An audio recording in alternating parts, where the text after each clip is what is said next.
what got them to be a millionaire, the emotional side, the spiritual side, the practical side of wealth. You'll also get to meet the women behind the scenes helping make it happen. Let's dive into Women Behind the Millions. I am Jessica Weaver, your host, best-selling author of 3 books, wealth advisor, and founder of the Women's Wealth Boutique. Let's start meeting the women.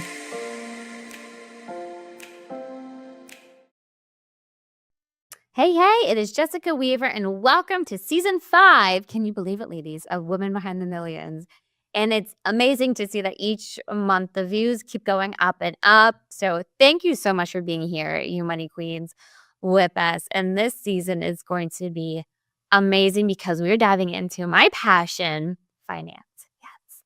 Women in finance. The women who are making it happen, that are giving women like myself a way to be independent. And we're going to look at independence in a lot of different ways through the season. And even if you aren't in finance, I'm sure you can relate if you are a corporate woman who's looking for some freedom, some stability, some independence of her own, or even relationships. A lot of the same things go into it: the mindset, the emotions, the confidence. And what keeps us stuck in bad work environments and bad relationships and, bad jobs, industries that are toxic to us. How do we get through it to the other side? As we're filming this, we just had our C-suite retreat down in North Carolina, and we had with us some women who are part of Beyond the Broker, this new book from Pink Fix Productions. And we had a lot of female advisors, recruiters in the industry, and it was incredible to see all of us come together and talk through. There's a lot that we've been through. There's a lot of drama. There's a lot of toxic environments that I mentioned before, as well, relationships, but there's also been a lot of good. So as we come into our own independence, it's, what do we want to bring with us? What do we want to cut out of our lives or do better, do differently? How do you want to lead as a woman in this world? And the first night we had a conversation around power. And that, as Katie Kay, author of The Confidence Code, I recently saw her speak, and she is incredible. But she mentioned that the number of women in the C-suite is on the decline. Hence why we did the C-suite retreat, because we want to bring more women into the C-suite. But why is it on the decline? And it's because of, one, and we talked about this last season, success is exhausting for a woman. It's exhausting. We have so many things going on that the thought of adding more to our list, even if it's good stuff, is just too much. It's overwhelming. We're at capacity. There's also, too much responsibility that comes with success. And that, in my mind, that's always been my block, right? Too much responsibility, hiring people, being responsible for everybody's salaries, the logistics, making sure clients are taken care of, making sure advisors are taking care of, right? It just goes on and on and on. Not to mention at home, having a family as well.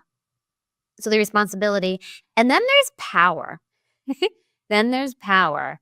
And the old notion of power really is kind of a one-sum game, right? I have power over you. You have power over this person, right? It's a hierarchy of power. But that doesn't have to be our definition of power. Power can allow you to be authentic. It's allowed me to embrace pink and wear pink lipstick in a very neutral industry where it's all either forest green or navy blue or maybe gray if you're feeling spicy that day. It allows you to give back. Power allows you to employ people, to pay them well. It allows you to have impact in your communities. It allows you to have impact in politics. It allows you to create this legacy that can last multi-generations.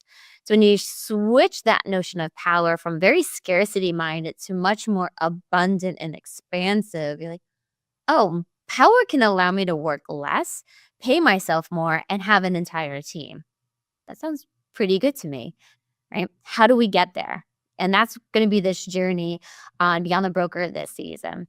And our guest in her chapter of Beyond the Broker, this is the quote I'm going to start with today. If it's fun, you keep doing it. And I love this because women, we only make about 18% of advisors. It's not a big percentage, and that number hasn't changed in 20 years. Yes, more women come in, especially after COVID. We saw a lot of women leave. It's very tough to start your own practice on your own, building up assets. We call them assets under management, AUM, one of our first acronyms of the season. And it's tough. So women leave to go to, what's that security? What's, paycheck, salaried position. So we saw a lot of women leave. And, if it's fun, if we can make it fun, if we can make it feminine, if we can embrace how we like to do business as women, we can have all the fun that we want. And with that, I'm going to bring on stage here Darci Smith. She owns Roklyn Consulting, a boutique recruiting firm. She helps wealth management teams in California find and hire financial advisors, financial planners, and client associates. And today's show is all about company culture. This is going to be so much fun to dive into. Let's bring Darci on stage. Welcome, Darci, to Women Behind the Millions. Hello, thanks for having me. Oh, it's amazing. There she is, ladies. Roklyn Consulting. We're going to get into her story as well. But first and foremost, what made you want to join the Beyond the Broker movement and be an author in this book? I just think it's really important to, the culture thing, I know we're going to dive into it, is my number one thing I love talking about because the buzzword's so common and you hear the word company culture. And so when I had the opportunity to join this group of women and talk about what it's like to build a culture that you love, it was the main driver that made me go out on my own. So I wanted to be able to help others do that. Yes. And in your chapter, you share a vulnerable time in your life when you were at a great job, very successful, doing amazing, top recruiter, salesperson in the company. And you're like, is this it? I had that moment, like, I'm doing really well, successful, but is it really fulfilling to me? Can you take us into that moment of your life, Darci? Yeah, of course. I am so grateful for that. I left a corporate company and I had the stability, and it was my first opportunity into that. Okay, I'm going to do this on my own. Like when I'm in recruiting, you only get paid if you place someone into a job. So at that company, I was getting paid on full commission. And it was that first step into entrepreneurship of I got to do what it is for me in order to make money. And so I'm very grateful for that. And as I was going through it, I was just learning more and more about what I potentially wanted to create or wanting to build for myself. And in that moment of quitting that job, I have always been a people pleaser. I'm sure a lot of people can relate. And you don't want to let people down, right? And so I just remember so vividly, like I remember the exact place we were sitting at the restaurant when I was telling them I was quitting. And I don't think I'll ever forget it. I mean, it was one of those pivotal moments where I knew I was doing this on my own now. And it's scary, but at the end of the day, I think you just have to know that you believe in yourself and there's no way you can fail. Like that's how I viewed it. There was just no way it's going to happen. And I just have always used that to keep propelling me more and more after I quit that job and started my own. And Roklyn Consulting, where did the name come from? I love this question. I get it so often because it is honestly just a random name. I put it into a word generator because I did a lot of research about websites and how to find websites. And everything was telling me you want one word, a oneword.com, make it very simple for people to find you. And so I just put in a word generator that there was an opening for a .com. I kind of liked the alliteration of Roklyn recruiting and having that. And then my logo became a rocket. So kind of all built together. And that's where Roklyn came from. Oh, wow. Very strategic. Yes. Do it, Darci. Very strategic. Going into that, like, how scared were you to leave and start your own? Or were you past that point? I was scared, but I knew that I was going to do it. So like the beginning of that year, I told myself, and again, I was in a very lucky position where I can make more money if I just do more. So I told myself, if I can hit my goals for the year in 6 months, that's what I was going to do. So I just went really, really hard on the work aspect. And I basically told myself, if I hit this goal by July, then I'm going to quit. So I have that 6 month, extra runway to get myself up and moving. And that's exactly how I did it. So Although, of course, it's scary, right? Like, definitely. I think having a group of people around you that support you, that you can lean on, that have been through it, is a huge, huge, huge part of this. And building that community as soon as you can is very important. And that's definitely what I did and what I continue to do. And which is a big reason why I'm a part of this book, is more community of people that get it and have been through it. So yes, completely scary, but completely worth it. And I'm so glad I did it. And when you say community, I think the traditional notion is like networking. But it's a little deeper than that, than just networking, going to BNI groups, saying what you do, hoping to get referrals and whatnot. What makes a community in your mind? I think it's people that are like-minded or that have been through something similar to you, whether it's from a personal aspect or from a business aspect. I actually am really big on I love when people don't necessarily know what I do, but they love to introduce me to other people because they like who I am as a person and my personality, and they feel like they can trust me. We relate on different levels of just our lives and maybe where we grew up, or we all have dogs, or just something that we like connects us. And they'll say like, "I know you're a recruiter, but hey, can you help my friend with this? Like, I don't know the exact way that you recruit or how it works, but I just trust you and I know that you will help out my friend." And that like warms my heart, right? Because someone can understand what I do from A to Z, but if they don't trust me, if they don't really trust me as a person, then they're not going to refer me to someone, a friend or a business partner or a client, right? And so that's where I feel like building that community is the like-mindedness is the number one most important thing. It sounds more like similar values than similar bottom lines or agendas. Yeah. Forward too. Like I think you guys are in alignment. You'll get aroused. Similar energies, values, morals, and whatnot. Now, looking at, so you were able to make that leap from corporate, somewhat entrepreneurial, right? The entrepreneur, right? So you're in sales, you're building your own commission, which is scary for a lot of, especially for women, right? It's on you in order to get paid.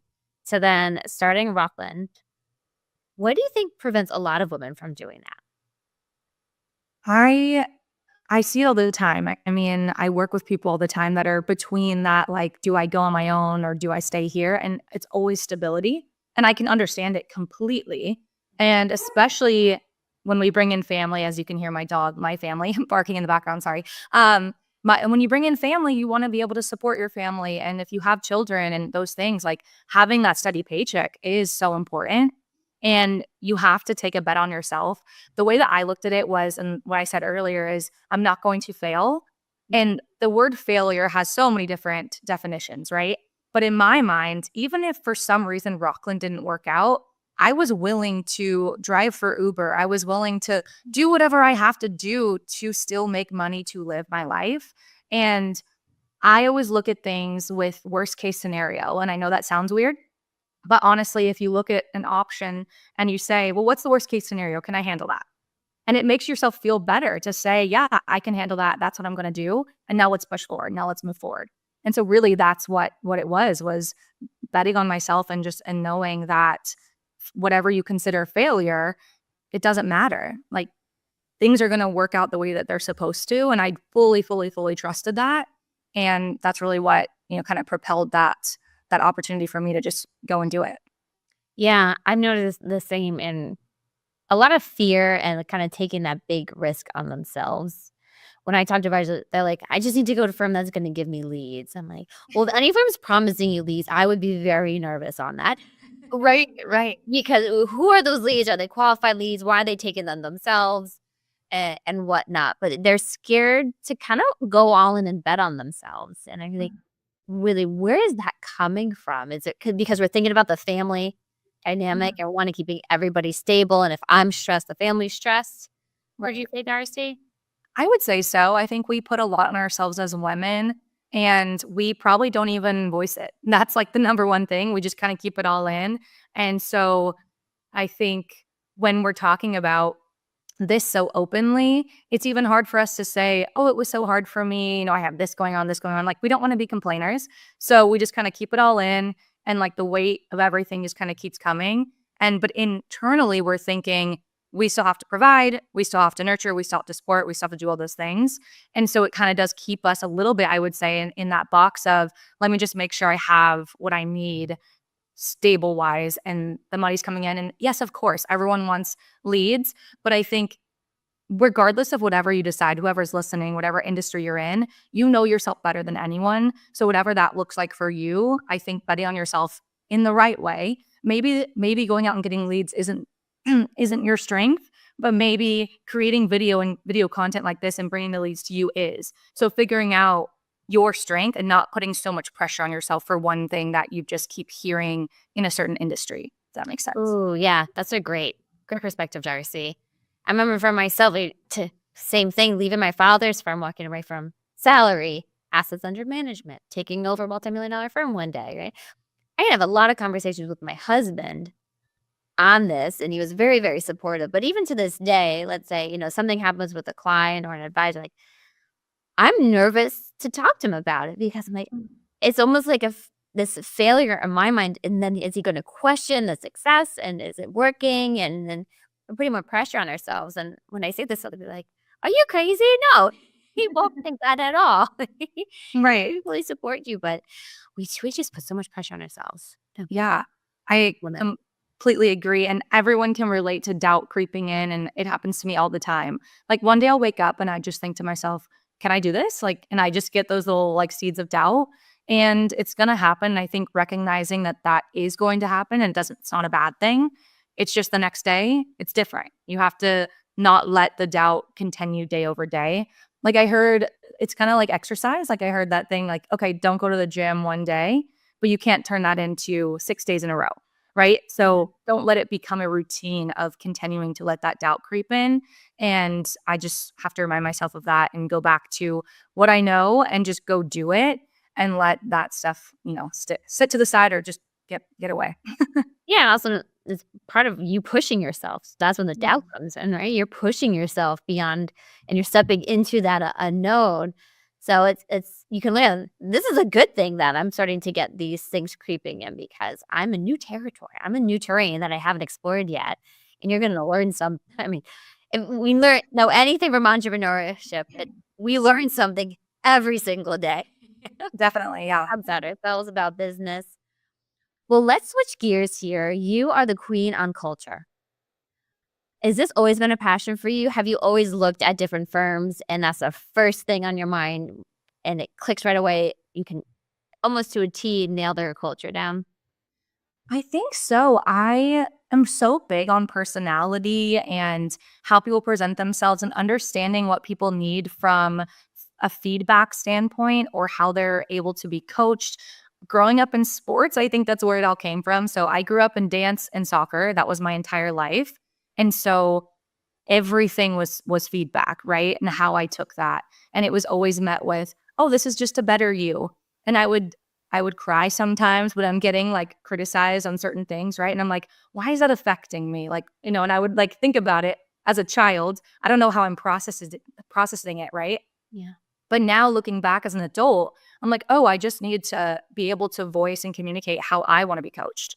And looking at that now from a company perspective, I very much encourage all of my clients, anyone in a hiring position, when they're onboarding people or interviewing people, understand how they take feedback or how they want to take feedback, how they want to be rewarded. Do they want to be in a place where if something good happens to them, you're shouting it from the rooftops to everyone in the firm?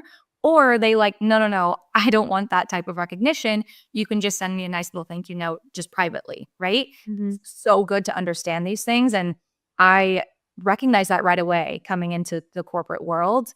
And I just always had my mind spinning about how I can do it better, or what this looks like from, that word culture and how we can really define that at different companies.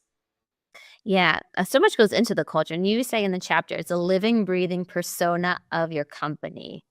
Mhm. I love that because it made me also think that it can also be changing, right? And Sure. I talk about brand similar to culture, right? Brand should always be evolving with you as you evolve and grow as a person, as a business owner, and whatnot. How can cultures in a company change and evolve with them as well? I'm a firm believer that the culture is driven from the founder. So It's definitely how the founder decides to build this culture. And it can be ever changing as one does, as a person changes, as things happen in their lives, as they learn more or grow more or travel more or get experiences to whole different things. A culture can be ever changing. And I think the number one thing that matters is communication. As long as that's communicated to your employees, to the people around you, to your clients, then there's nothing wrong with having a culture change. Just because it's one way doesn't need to be like that forever. I think we always hear about that like older generation, they're stuck in their ways. That doesn't have to be the case, like you can change and grow and build and bring people in to affect change in a positive way and from a culture standpoint. You bring up a point. So many financial firms are one generation to the next, right? Father, son, mother, daughter, father, daughter. I was part of one, my father and my brother as well. And I hear this all the time. And I write about this in Beyond the Broker book. Darci, what would you recommend? You hit on the head, right? You have that older generation set on their ways. This is how I built it. This is the success that I know, the track to get there. Then you have this young, ambitious, very different energy coming in. And sometimes there's two bulls hitting heads. What do you recommend there? Honoring, respecting what was built while taking in the younger generation. Yeah, I think the number one, most people have to be open to this change, right? You can't sit here and say this is the way to do it and it's always going to work. Both parties have to be open to that discussion, to that communication, and open to that change. So that's number one. But I would say come at it from a standpoint of like, what are things, let's just say the older generation, right? What are things that that person doesn't want to let go of? Really get down to the root of what is making them stay in their ways. And if you can understand that first, then there's probably a lot of changes that can be made because they're still feeling like I'm still getting that thing that I wanted to stick around. So once you identify that, then you can build from there. But if you're just coming in and jumping in and saying, we got to change this, this, and this, and we got to go this way with it, they feel like, oh no, all of this is being taken away from me and I built it, right? So understand what is it, maybe top 3 things that they don't want to see let go and then build around that. Oh, that's a great exercise. And you're right. When they get defensive, they start kind of holding on even tighter Mm-hmm. instead of being open to some suggestions. And I was going to ask that too, as a company culture, brand, right? Every company evolves. Are there certain things that really, are there like those underlying values of the company, morals, things that shouldn't change so that there's that security for clients, for the employees?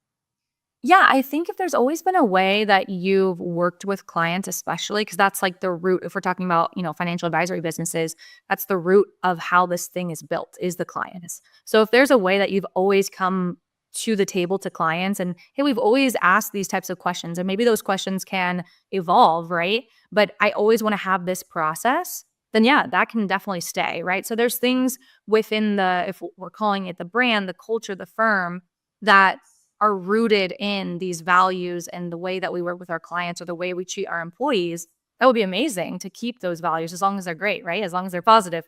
But if you're seeing holes in like where people are leaving, if people are leaving your firm, like mark that, like understand why they could possibly be leaving. Maybe there are little holes that need to be understood and changed. And that's completely okay too. Oh, sure. And how about so now we set in the stage, we have the culture, right? We have the CEO, lead advisor, whoever it is, right? We have the culture. How do you get the employees to buy into that culture or the mission? I feel like it's all very similar, right? Culture, mission, brand, right? All together. How do you get the employees on board with it? Yeah. I love asking people, what's your mission statement or and they're like, let me check my website. Like it's not rooted in them the same way that when I ask them, what's it like working at your firm? Like, is there an open door policy? Do you guys go out to happy hour together? Is there quarterly meetings where everyone gets to talk about maybe some pros and cons that's going on in the firm, right? Those things are memorable, right? And of course, it'd be great if everyone can memorize their mission statement, but if you're not acting by it, then what's the point of having something just written down on your website, right? So in order to really, like you were asking, like how to embody that and how to show that, I mean, it's actually people coming into the firm, they have to see that that's actually true. You can only understand so much from an interview process. And so many people go through an interview process, everything looks great. And then they get in and they're like, wait, this is not what I signed up for. This is toxic. I'm not getting the feedback that they promised me I would get. I'm not getting the onboarding help. I'm not getting this, right? And if you're actually doing what you say your mission statement and your values all align with, then we have no issues. But I think someone from an outside perspective being able to communicate that to you, because maybe they don't know they're doing it. And that's the scary part. Like they're really trying and they're trying to embody that culture, but it's not aligning with the employees. So maybe bringing in, I've heard of some companies bringing in like mental coaches or psychologists, things that people can understand human behavior and come to them from an outsider perspective and say, hey, I'm hearing these things from your current employees. It's all anonymous, right? Which is great. And let's make some changes here. Let's help them feel like what you've talked about in this interview process actually aligns with what's going on in your culture. You're right. So you're just so busy or you're bogged down, you're occupied. You don't even realize this is how you're coming across. We say that all the time with like emails, let's say, right? Somebody in person could be so different when they're sending an email. Yeah. And it might not be their fault. They might just be very direct. Here's a thought. I need to get it out before I forget it, kind of thing too. But that communication, as you said, is huge for it. And we're kind of segueing into what I want to talk about because we all heard about the great resignation, right? It's hard to find talent and good talent and keep them as well. In your chapter, Darci, you gave a lot of great examples of how to really smooth that onboarding process, get them engaged right away with the culture of the company. And two, can you give us some ideas there? Yeah, of course. I always tell my clients, any firm owner, manager, if you can't talk to a potential employee and tell them what their life is going to look like in 3, 5, 10, 20 years from now, then you shouldn't be hiring because you're already setting yourself up for failure. If you can't tell them where they're going to be at after 3 years, then you should assume they're going to leave. And that's happening over and over and over again. People are staying. Maybe they'll pass that 2-year mark and just get that next promotion and then they're leaving. Or maybe they get that next licensing and then they're leaving. And people keep asking themselves, why is this happening? Well, from day one, they haven't seen the track of what this looks like. Hey, if you're hitting these numbers, if you're hitting these KPIs, these key performance indicators, you're going to be moving into that next role. And here's what that looks like. Here's our bonus program. It's not just a in the clouds bonus program. This is exactly what it looks like. Yes, it's subject to change, but here's what it looks like. Here's all the numbers. Here's what you can make. Here's a real life example. People want examples the same way when we're interviewing, we want to hear examples of their success. They want to hear examples of your firm's success and how employees have been successful there. Not just your firm being successful, but actual talent within your firm. And if you can show that, that is a huge, huge indicator that people are going to stick around. Wow, that's very good. Taking that step back, painting the picture, kind of like what we do with clients. It's like, this is where we see you going. This is how we will work together and how it's going to evolve and change and morph. I remember one of our consultants for our business stating, every employee should have a career track and it should be clear what that track is so that they know I'm not stuck in the stagnant position. There's room for me to grow or try out maybe different departments, see what I really like and dive into it as well. That's incredible, Darci. You go into pretty in depth on the different aspects of culture. Want to go through them real quick before we take a quick break here? Yeah, I think my first question is always, can you define your company culture? And usually people respond with their mission statement or their values. And then I ask again, well, what is it actually like to work there though? Like, what are people wearing? Is there an office? Is it a hybrid work environment? Do you want people to go out to lunch together? Does that help build the culture within your team? There's so many things that people are expecting when walking into an office. And a lot of that starts with, what does it actually look like? Is it the dark kind of wood and those types of things, right? Or is it bright and colorful and all of that? And that can go such a long way in people's heads of what this is going to look like long term. And it's actually shocking how many people don't really talk about, especially in this industry, right? Like what they're going to be wearing. They just say, yeah, be professional, look professional. Okay, but does that mean I can wear jeans? Like, because now professional, business casual has turned into a jean and a nice top, right? It's A all lot of different things. Yep. yeah. Underwear, what is that? And sneakers. Right. Yeah, it's all over the place. And I think too, it's like, how do we build, and if it is fully remote, right? How are we building that team bond? And is it going to be on virtual calls? And what does that look like? The onboarding process plays a huge part into your culture, because the second they step into the first day, right? I just had one of my best friends start a new job yesterday. And I texted her, I'm like, did they give you treats? Like, how was it? Did you get flowers? You know? And she was like, it was the best experience. They took me out to lunch. I had flowers on my desk when I like got to work. And that sets the stage for the culture and how you're going to be treated long term. And so all of these little things that we don't really think about, go into this big word that we'd always define as company culture. And so keeping someone there and how you treat them goes such a long way. Yeah. Oh, that's a great idea. Yeah, we usually have like our books, a handwritten card when we have somebody new start with us and it's waiting on their desk. Yeah. One, the books, I mean, it's just a way to get it inside my brain very quickly for it too. But yeah, I guess to me, it's like that extra touch and the time, because we know how busy we are, but to set aside, and that's like for me to schedule out a lunch for the holidays, or we have 2 big birthdays, we're going to go out to lunch. Yeah. That takes a lot for a CEO to set aside. I'm like, I recently had a conversation with Jamie Capper. She was in Financial Trendsetters here. And like, we just want our employees to know like how grateful we are for them. Yeah. And then Asking them what they want is huge. I mean, maybe I had a client like, oh, we're going to send her like a paperweight. And I was like, excuse me, what? Like, do you think she wants a paperweight? And they're like, well, I don't know. It's just what we do. And I'm like, well, maybe ask her like, hey, do you like cookies? Like what, and then it's like, when you get presents on Christmas, you always tell your family, like, I'll let you know what I want. Right. And then you're happier. You get what you want. so, instead of just being this bland standard Yeah. paper. Nothing against paperweights. If it's a diamond paperweight, I'm in. If it's pink, I'm in. But for it to, taking that extra step to really get to know them and show your gratitude. It's almost like they're like figuring out what's their love language. Yeah. They like little gifts. Like I tell people, I'm like, I love little gifts. Little gifts. Is it a handwritten note card? Is it expressing it in front of a group of people? What they did well? So much, Darci. This has been incredible. We're going to take a quick break and then stay with us because Darci has her Beyond the Broker tip, her trend, and our favorite question from our dear interviewer, which you'll see shortly. So stay with us, ladies.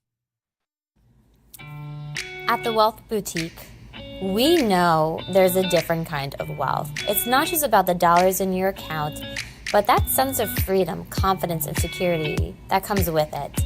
We know that money isn't just about the math. It's so deeply intertwined with your emotions, values, aspirations. And it's your time. For too damn long, society has whispered in your ear, planting seeds of shame, guilt, greed, embarrassment around money. But here we say and do something different. We give you permission to be who you are meant to be, to spend where it feels good, and to invest where your heart is. Our female-focused team of advisors understands the unique financial journeys of women, couples, and their families. We're not here to just talk numbers. We're here to help you craft your own financial triumph story, one that reflects your goals and values. We open up our arms at the Wealth Boutique to guide you, be your confidant, your advocate, your ally, whether it's your retirement, financial plan, or estate plan. Let's craft your unique story and get started. All right, we are back with Darci Smith here on Women Behind the Millions, one of our co-authors of our newest book, Beyond the Broker, coming out first quarter 2024, probably February 2025. We're going to 2025. That seems crazy to me as well. And this is all around women finding independence in their careers, specifically in the financial industry, but it really can apply to women ready to break away from that corporate role, or maybe it's a team, a partnership, and do something on their own. And to me, that's what it was when I left my father's firm. I was like, I feel like I outgrew that role and I was ready to create something. And probably similar to how you felt, Darci, being that entrepreneur, you're already in charge of your own income. So you made that huge leap. And it's on you. And then I'm ready to create something, maybe something special that's not here in the industry. You even talk about how it's going to be so different. You're even telling your boss is, don't worry, it's going to be so corporate. I'm not coming after clients or anything like that. Yeah. For it too. How does it feel? How many years ago was that, Darci? It's December will be 4 years of having Roklyn. Yeah. So How does it feel? You're 4 years out of it. What does it feel like now? I still knock on wood. Like, I'm like, am I really doing everything on my own? Right. Like, whenever I am like paying bills, I think to myself, like, this is all just for me. Like, that's wild. And my dad will still be like, how are you making money? Like, he just doesn't understand. Like, you know what I mean? Like, he's like, wait, Go get a corporate job. You'll be fine. every day he's like, are you sure you don't want to go back to that corporate job? I'm like, Dad. Because he's always been a corporate guy, you know what I mean? So it's like what he knows. And yeah, it's so cool. It's such an amazing feeling to be like, yeah, I'm doing it. I'm doing the thing, you know? That's what I was reflecting on the retreat, looking over. It's been 2 years since I left. You're 2 years ahead of me. And I'm like, the things that I've been able to do in the last 2 years, it would have blown my mind telling my younger self that. Right. And to done so much more than I love my father, but then he's been able to do in his 30 plus years. I mean, he still has more successful as an advisor, but adding in like these books and working with all these incredible authors and the speaking engagements and the TV show that just keeps growing and growing in our events and our retreat. I'm like, it would have blown my mind. What would you say to your younger self, Darci, who was still stuck in that corporate job? I would tell myself that there is more, and I would probably tell myself to read some books. I'm like, I love tangible, real, you know what I mean? Like, of course, I would tell myself, you can do it, all these things, of course, right? But I'm like, if I were really looking back at that moment, I was so caught in like being the perfect corporate, getting to work on time, leaving late, like all these things just to prove my worth. I think I would tell myself, like, pick up some books, read, learn from other people who have done it before you, and then go do it. Oh, good advice. Yeah. Very different advice. And say, get some books. And how much of our worth is tied to that identity and that identity of like the hustle. I need to check all the boxes I need to show. I think, women in a very male dominated industry, we tend to do that. And then I felt I had to do it because I was daddy's little girl. Like, gosh, forbid somebody said, well, you just got the job because you were daddy's little girl. Right. His daughter, like, no. We earned our right to be here, but so much of that we tie to our worth, and it's not the case at all. Our worth is made up so much more than just that job title, that identity as well. Well, what is your beyond the broker tip? What would be your tip, strategy, hindsight that you? Yeah, my number one tip is knowing what you do and don't want. So again, me being that person who loves the tangible action steps, right? I would say if you're in a spot right now where you're trying to figure out what's next, take some time for yourself. Some people like to be, at a coffee shop, whatever feels like kind of like, I guess there's a feeling of creativity or like a setting for yourself, right? So whatever feels good for you, it could just be your office, whatever it is. But I would say sit down and write down 2 lists. One of things that you never want to change about what you're currently doing. And then the other list would be what you want different. And that's what I did when I was leaving my firm and starting my own. I was like, here are things I know I want to continue to implement. And here are things where I know I need to figure out a change. You don't have to have the answers to them, but just writing the list is exciting and will get you on that first step. Probably very therapeutic too, because you're constantly thinking about it and going over and over again in your mind, but to then get it down. You said tangible. I'm the same way, right? Notebook, pen, paper, books. I can't listen to them. I need to read them.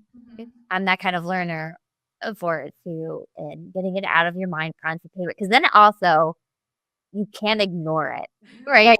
Staring at you, especially not necessarily the cons, but what you want different. Like when you start to see that, like, well, and will things change at your current position or the current company? Will those things ever change? How long will it take for them to change? Will get you thinking about it too. And then going right into Darci, what would be your beyond the broker trend? What are you noticing with women in the industry? I am noticing that more and more women are excited about going into client-facing roles.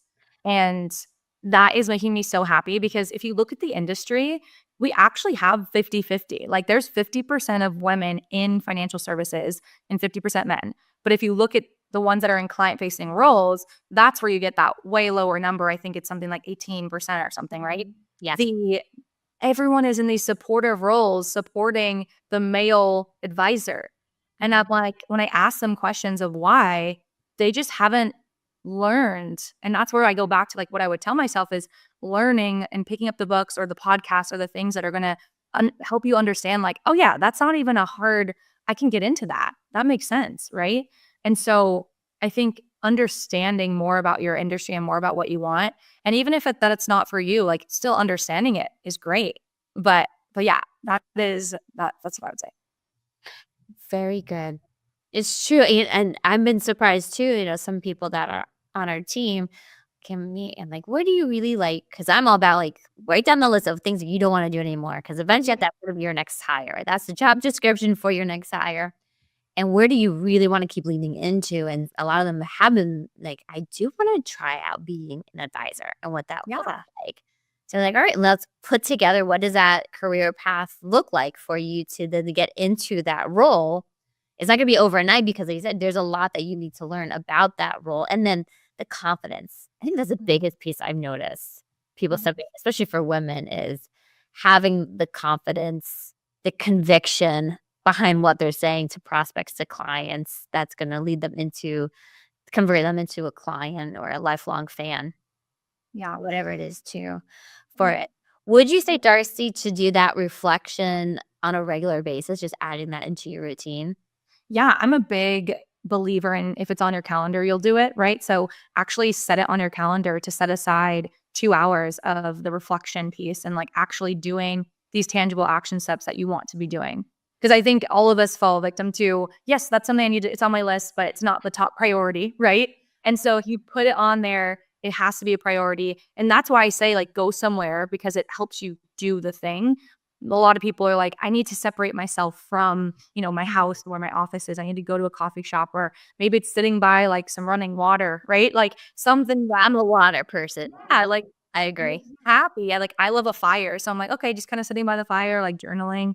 But yeah, something that's going to make it more fun, which going back to the beginning of this, which is Mm. what I think continues people to do things because they enjoy it and it's actually fun. Yes. Yes, that's beautiful. That was my goal with our retreat that we just had, the C-suite retreat, getting people out. We were on a lake, out of that, especially conference room, office kind of environment, and we did breath works, we did sound baths, heart healing, and things too. Um, and then I gave them some stuff to reflect on the way back. Like, what do you want to change? Like, we don't want to feel so stressed all the time. We don't want to feel so stuck all that time. Like, what is it that we do want to continue that movement going with it? But I'm one of those, I'm like, it's on my calendar to do. I block Fridays off to do it, but then I just get too busy Yeah. and it leaves. But it's so important to know that going back to evolving, we're talking about the culture evolving, you need to constantly be evolving and checking in with yourself as well. Yeah. Beautiful, Darcy. This has been so much fun. I could talk to you forever on culture. More too. But we have one more question for you. What makes you a woman behind the millions? What makes you a woman behind the millions? I love it. I was thinking about this and I really wanted to kind of come up with what I truly live by. And honestly, it's if it's not a hell yes, then it's a no. So that has been my mantra and how I've lived my life. And every single time, whether it's personal or professional, if it's not a hell yes, it's a no. And feel excited when you get to say no to something because it just means there's something better coming. Oh, that's such a good answer, Darcy. I have been doing that. So I recently cleared out my closet. I'm like, I need to remember this. Like, if I'm not excited over this piece, it's gone. Yeah. Does it spark joy? Yeah. Exactly. Yeah, it doesn't spark joy. But you're right. We are horrible at saying no. We feel bad. We're going to disappoint somebody. We'll just keep taking things on.